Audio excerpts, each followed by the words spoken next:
It happens like clockwork. Somewhere around 1 or 2 p.m., your eyelids get heavy, your focus disappears, and suddenly that afternoon meeting feels impossible to survive. You yawn even though you slept fine. You reach for coffee or sugar or anything to fight the fog. And here's the strange part. It doesn't seem to matter what you had for lunch or how well you slept the night before. The crash still shows up almost the exact same time every single day, like your body flips a switch on a schedule. So why would your energy betray you at the same moment, day after day, regardless of what you do? The answer isn't really about your lunch at all. It's about a hidden collision happening inside your body clock. This is the real reason your energy crashes every afternoon.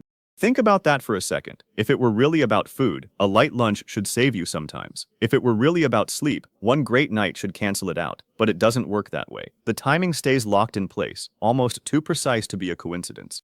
That precision is the clue. Somewhere inside you, a second system is running on its own quiet timetable, and it's about to collide with something else entirely. Here's the first piece of the puzzle. Deep inside your brain, there's a master clock, a tiny cluster of cells that runs your entire day on a loop, whether you pay attention to it or not.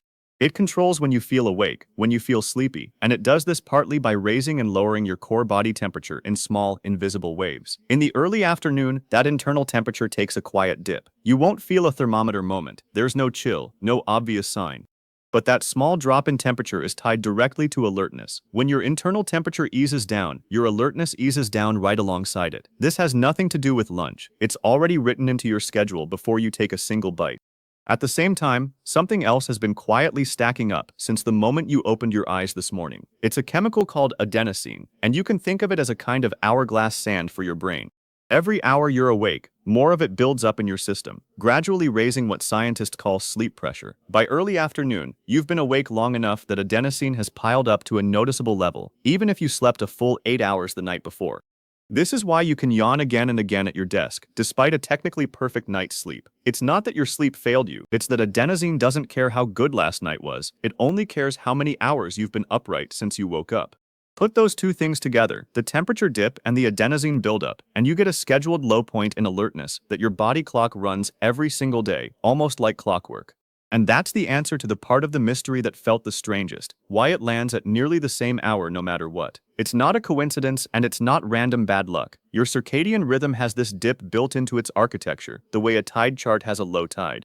You can change what you eat, you can change how you sleep, but you can't erase the tide. This is worth sitting with for a second, because it reframes the whole thing. This dip is not a malfunction. It's not your body breaking down under pressure. It's a normal, built-in low point that every single body clock runs, food or no food, good lunch or bad lunch. That's why even a so-called healthy lunch, a salad, a lean protein, something you'd expect to keep you sharp, still leaves you feeling sluggish sometimes. The dip was scheduled long before your fork touched the plate. Blaming the lunch is a bit like blaming the weather for the tide going out. Two separate systems, doing two separate things that only look connected because of timing. But here's where lunch does play a role, just not the role you'd expect. When you eat, especially something heavier in refined carbohydrates, white bread, pasta, sugary drinks, pastries, your blood sugar rises quickly. Your body notices that rise and responds by releasing insulin, a hormone whose job is to usher that sugar out of your bloodstream and into your cells. Insulin is efficient, sometimes too efficient. In some people, especially after a large carb-heavy meal, insulin can overshoot a little, pulling blood sugar down faster and further than it needs to.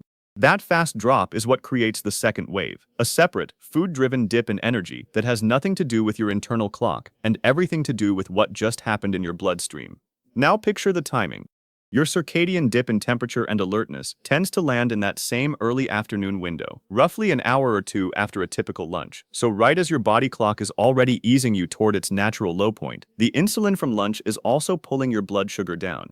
Two separate slopes, both heading downward, arriving at almost the same moment. That's the collision. Not one dip, but two, landing on top of each other and blending into something that feels like a single, overwhelming wall. Your brain doesn't experience these as two mild events stacked together. It experiences them as one massive crash, which is exactly why it can feel so much more intense than either cause would explain on its own. This is also why the fog during afternoon meetings can feel disproportionate to anything you actually did wrong that day. You didn't sleep badly. You didn't eat something terrible. You're simply catching the peak of two curves meeting at once, your clock-driven dip and your food-driven dip, arriving together like two waves crashing into the same stretch of shore. Understanding that they're separate is the key to understanding why the crash feels so total and why it keeps showing up at almost the same hour, day after day, regardless of what you had for lunch or how well you slept the night before. Here's the part that should actually make you feel better about all of this. That dip does not last forever. It's not a permanent setting your body gets stuck in.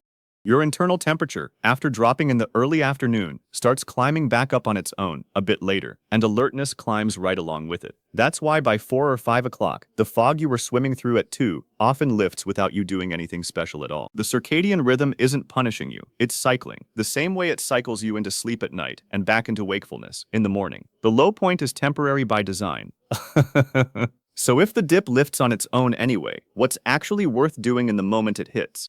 Not fighting your entire body clock, not drowning it in caffeine or sugar, which, remember, is part of what stacked this crash in the first place. Something much smaller. Right after lunch, instead of sinking back into your chair, take 10 minutes and walk outside in daylight. That's the whole reset. No equipment, no special timing beyond right after you eat. Nothing extreme. Here's why those two ingredients, light and movement, matter for exactly the mechanism we just walked through. Daylight hitting your eyes sends a direct signal to that master clock in your brain, nudging your alertness system and pushing back gently against the temperature dip that's pulling you toward drowsiness. It's a bit like giving your internal clock a quick, clear signpost that says it's still active daytime, even while your body's natural rhythm is easing into its low point. At the same time, the walking itself gives your muscles somewhere to send some of that glucose still circulating from lunch, which can help take the edge off how sharply insulin yanks your blood sugar down. You're not stopping the tide, you're just not standing directly in the wave when it breaks. Picture it concretely. Instead of finishing your sandwich and immediately opening your laptop, you step outside. Sunlight on your face, or even just an overcast sky, still counts. Your legs moving instead of staying folded under a desk for the third hour in a row. 10 minutes, nothing performative, no fitness tracker goals to hit. Just light and motion, arriving at the exact moment your body is quietly negotiating a temperature dip and a blood sugar drop at the same time. Over the course of a week of trying this, don't expect the crash to vanish completely, because remember, the circadian dip is scheduled, it's not a malfunction to be cured. What's worth noticing instead is texture. Do your eyelids feel a little less heavy during that 2 o'clock call? Does the fog during a meeting lift a bit sooner than it used to? Maybe the urge to nap after lunch shows up, but passes faster. These are small shifts, not transformations, but they're the kind of shifts that tell you the collision is being softened rather than left to hit you at full force. And this is really the whole point of understanding any of this in the first place. Your body isn't broken. Your lunch didn't fail you. Your sleep last night, even if it was solid, was never going to cancel out a body clock rhythm that runs underneath all of it. Next time that 2 o'clock wall shows up, heavy eyelids, a yawn you can't explain, brain fog settling in during a call, you'll know exactly what's happening underneath. It's your body clock's scheduled dip in temperature and alertness, colliding with a blood sugar swing from lunch, two ordinary systems briefly overlapping, and a short walk in the light is how you meet that collision, instead of getting flattened by it.